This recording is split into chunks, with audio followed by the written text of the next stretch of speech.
প্রকল্প থেকে 2000 কোটি টাকা আমার সুইস ব্যাংকের অ্যাকাউন্টে জমা করে দে। আর হ্যাঁ, সাবধান, কেউ যাতে জানতে না পারে। স্যার স্যার আমাদের ইমার্জেন্সি আধুনিক ফাইটার জেট কিনা দরকার।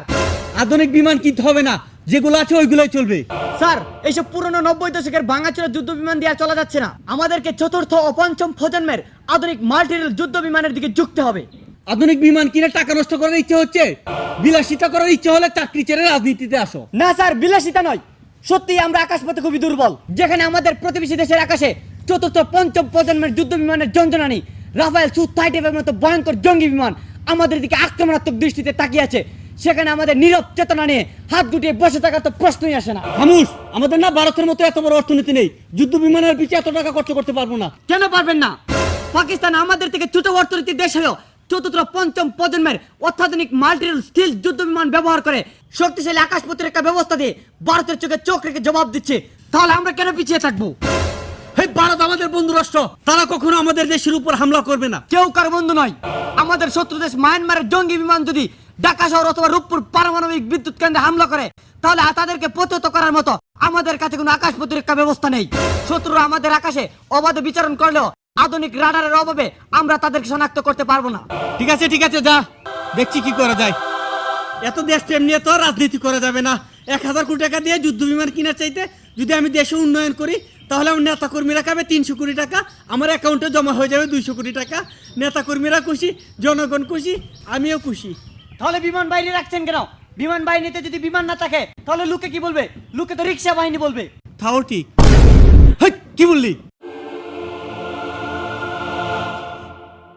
দেখি চায়না থেকে কিছু ভাঙ্গাচুঙ্গা বিমান নিয়ে কিনা যায়। প্রেসিডেন্ট স্যার, আমাদের পুরনো যুদ্ধ বিমানগুলো ঘন ঘন অ্যাক্সিডেন্ট করছে, এগুলোকে ছাঁটাই করে ধ্বংস করে দিতে হবে। ঠিক আছে, ধ্বংস করে দে। কি বলছেন? ধ্বংস করবেন কেন? এগুলো আমাদের কাছে বিক্রি করে দেন, তাতে আপনাদেরও লাভ, আমাদেরও লাভ। আরে কি বলছেন? আপনি কি পাগল হয়েছেন? এগুলো ডেট ওভার, এগুলো ঘন ঘন অ্যাক্সিডেন্ট করে। আমাদের কাছে চতুর্থ পঞ্চম প্রজন্মের অত্যাধুনিক ফাইটার জেট আছে, ওইগুলা নেন। হারি এত টাকা খরচা করার মন মানসিকতা নেই, আপনি বরং ওইগুলাই দেন। আচ্ছা ঠিক আছে, আমরা ফেলে দিতে চাচ্ছিলাম, আপনারা নিতে চাচ্ছেন। দেখেন এগুলো কিন্তু ঘন ঘন অ্যাক্সিডেন্ট করে। সমস্যা নেই, অনেক সময় তো অ্যাক্সিডেন্ট নাও হতে পারে, তাই না? তাও হতে পারে। এই পুরানা 90 দশকের বিমানগুলো ওদেরকে দিয়ে দে। এই চলে আসেন। বাঙালি বুঝে না তরমুজের মজা। বিমান আমরা তৈরি করেছি, আমরাই চালাতে পারি না, ওরা নাকি নিয়ে চালাবে। কোথায় না জানি দুর্ঘটনা ঘটায়।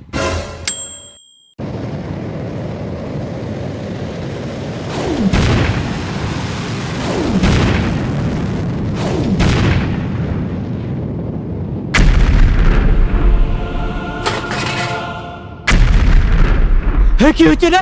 এত শব্দ কিসের? আর এত বাতাসে বারুদের গন্ধ কোথা থেকে আসলো? স্যার, আমাদের দেশের উপরে বিমান হামলা হচ্ছে। কি বলছিস? তাহলে তোরা কি করছিস?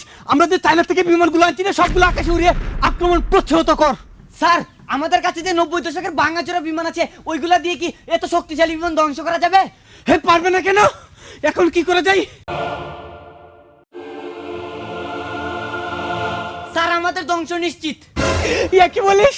এক কাজ কর, আমার পরিবার সহ সিঙ্গাপুর যেতে হবে, একটা ইমার্জেন্সি ফ্লাইট রেডি কর। কি বলছেন স্যার? দেশের এই সংকটময় সময়ে আপনি আপনার পরিবারকে নিয়ে বিদেশ চলে যাচ্ছেন, তাহলে আমাদের দেশের কি হবে? এত কথা বলিস কেন? তোরা মনোযোগ দিয়ে যুদ্ধ করে দেশ স্বাধীন কর, আমরা আবার আসবো সময় হলে। নির্বাচনের আগে